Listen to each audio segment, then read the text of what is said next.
اعوذ باللہ من الشیطان الرجیم بسم اللہ الرحمن الرحیم۔ السلام علیکم ورحمۃ اللہ وبرکاتہ۔ ناظرین و حاضرین، یہ ہماری تجوید کی کلاس کا ڈے 12 ہے۔ اس کلاس میں ہم نون ساکن اور تنوین یعنی دو زبر، دو زیر اور دو پیش کے قواعد کو سیکھیں گے، ٹھیک ہے۔ اب لیکچر شروع کرتے ہیں کہ آج ہم پڑھیں گے جب نون ساکن اور تنوین یعنی کہ دو زبر، دو زیر اور دو پیش کے بعد حروف تہجی میں کس حرف کو کس طرح پڑھنا ہے، ٹھیک ہے۔ الف کے علاوہ کس حرف کو کس طرح سے پڑھنا ہے، یہ میں آپ کو ایکسپلین کروں گی کہ الف کے علاوہ کیوں کہا گیا ہے۔ اب آگے نون ساکن اور تنوین کے کتنے قواعد ہیں؟ 4 قواعد ہیں، ٹھیک ہے۔ سب سے پہلا قواعد کیا ہے؟ اظہار، ادغام، دوسرا اور تیسرا ہے اقلاب اور چوتھا ہے اخفا، ٹھیک ہے۔ پہلے ہم لوگ یہ پڑھتے ہیں کہ نون ساکن ہوتا کیا ہے، نون ساکن کب ہوتا ہے، یہ پڑھتے ہیں۔ نون یعنی کہ خالی یہ نون ہے نا، نون کے اوپر اگر جزم آ جائے تو وہ نون ساکن کہلاتا ہے، ٹھیک ہے۔ نون کے اوپر اگر یہ جزم آ جائے، آپ نے یہ ساکن ہو جاتا ہے نا نون، یہ جزم آ جائے نا تو وہ نون ساکن، یہ دیکھیں اس طرح سے یہ نون ساکن ہے، یہ نون ساکن کہلاتا ہے۔ اچھا، تنوین کیا ہے؟ دو زبر، دو زیر اور دو پیش کو تنوین کہتے ہیں، ٹھیک ہے۔ نون ساکن کسے کہتے ہیں کہ نون کے اوپر جزم آ جائے وہ نون ساکن ہو جائے گا، اور تنوین کسے کہتے ہیں؟ دو زبر، دو زیر اور دو پیش کو تنوین کہتے ہیں۔ امید ہے کہ یہاں تک آپ کو سمجھ آ گئی ہوگی۔ اب نون ساکن اور تنوین کا سب سے پہلا قاعدہ ہے اظہار۔ ہم لوگ اظہار کے بارے میں پڑھیں گے، ٹھیک ہے۔ نون ساکن یعنی کہ نون کے اوپر پیچھے میں نے بتایا جزم آ جائے وہ نون ساکن ہو جاتا ہے، اور تنوین کو بغیر گناہ کے ظاہر کر کے پڑھنا، ٹھیک ہے۔ گناہ نہیں کرنا، گناہ کے بغیر ظاہر کر کے پڑھنے کو کہتے ہیں اظہار، ٹھیک ہے۔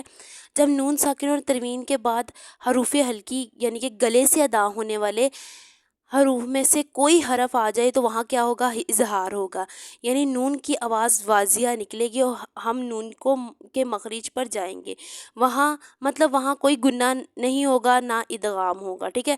حروف ہلکی پہلے دیکھ لیتے ہیں۔ حروف ہلکی حمزہ، ہا، عین، حا، غین، خا، یہ سارا میں ایکسپلین آپ کو مثال کے ساتھ دوں گی تاکہ آپ کو بہتر سمجھ آئے گی۔ اس طرح سے بس یہ آپ سمجھ لیں کہ نون ساکن اور تنوین کے بعد ان 6 حروف میں سے کوئی سا بھی حروف آ جائے وہاں پر ہم لوگوں نے نہ گناہ کرنا ہے، نہ ہی اظہار کرنا، ادغام کرنا ہے، بلکہ اظہار ہوگا، یعنی کہ نون ساکن کی آواز کو پڑھیں گے۔ اب اس کی مثال دیکھیں، انعمتا، ٹھیک ہے۔ انعمتا، یہاں نون کے اوپر کیا ہے؟ جزم ہے، اس کے بعد عین آ گیا، یہ دیکھیں یہ نون کے اوپر جزم ہے، اس کے بعد کون سا حرف آیا ہے؟ عین۔ تو یہ ہم لوگوں نے یہاں پر کیا کرنا ہے؟ نون کی آواز کو واضح کرنا ہے، ان کر کے پڑھنا ہے۔ یہاں پر نہ ناک میں نون کی آواز کو چھپانا اور نہ ہی ہم لوگوں نے اس پر گناہ کرنا، انعمتا، ٹھیک ہے۔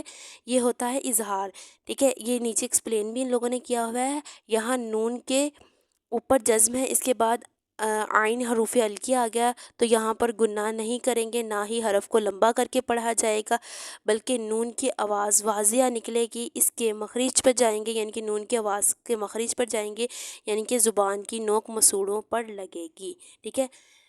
انعمتا، انعمتا۔ آگے مثالیں دیکھیں اس کی، منہم، ٹھیک ہے، واضح کر کے بتا رہی ہوں، منہم، نون کی آواز کو نکال رہی ہوں۔ لمن خشیہ، لمن خشیہ، ٹھیک ہے۔ من غابہ، من غابہ، یہاں آپ دیکھیں ہر مثال میں نون ساکن کے بعد حروف ہلکی، وہ جن سے میں نے 6 حروف بتائے ہیں نا پیچھے آپ کو، ان میں سے آئے ہیں۔ یہاں پر ہا آیا ہے، یہاں پر خا آیا ہے نون ساکن کے بعد، اور یہاں پر نون ساکن کے بعد غائن آیا ہے، تو یہاں پر کیا ہو رہا ہے؟ اظہار ہو رہا ہے، گناہ نہیں ہوگا بلکہ نون کی آواز واضح نکلے گی، اس کے مخرج پر جائیں گے، یعنی کہ زبان کی نوک مسوڑوں پر لگے گی، جیسے ہم لوگ نون کو ادا کرتے ہیں۔ منہم، ٹھیک ہے۔ لمن خشیہ، من غابہ، ٹھیک ہے۔ یہ دیکھیں میں نے تینوں کی مثال آپ کو دے دی، امید ہے آپ کو سمجھ آئی ہوگی۔ پیچھے ہم لوگوں نے کس کی پڑھی ہے؟ نون ساکن کی۔ اب ہم لوگوں نے تنوین یعنی کہ دو زبر، دو زیر اور دو پیش پر کیسے اظہار کرتے ہیں، کیسے کریں گے؟ علیمن، علیمن حکیمن، ٹھیک ہے۔ علیمن حکیمن، ٹھیک ہے، یعنی کہ واضح کر کے ہم لوگوں نے آواز نکالی ہے، ٹھیک ہے۔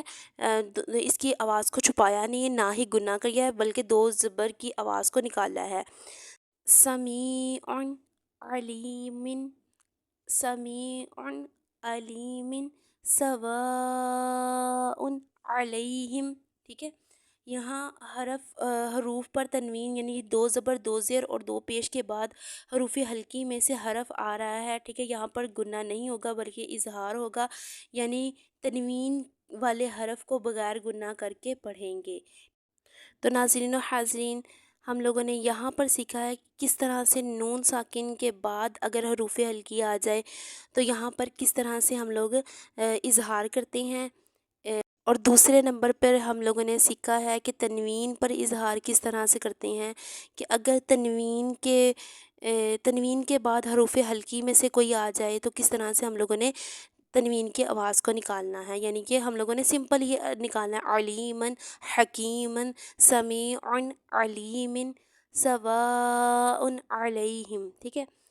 تو یہ تھی آج کی ہماری ویڈیو۔ انشاءاللہ اگلی ویڈیو میں دوسرے نمبر والے قواعد کو پڑھیں گے، یعنی کہ ادغام کو پڑھیں گے۔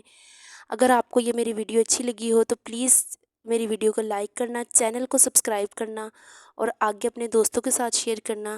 ملتے ہیں اگلی ویڈیو میں اگلے سبق کے لیے، تب تک کے لیے اللہ حافظ۔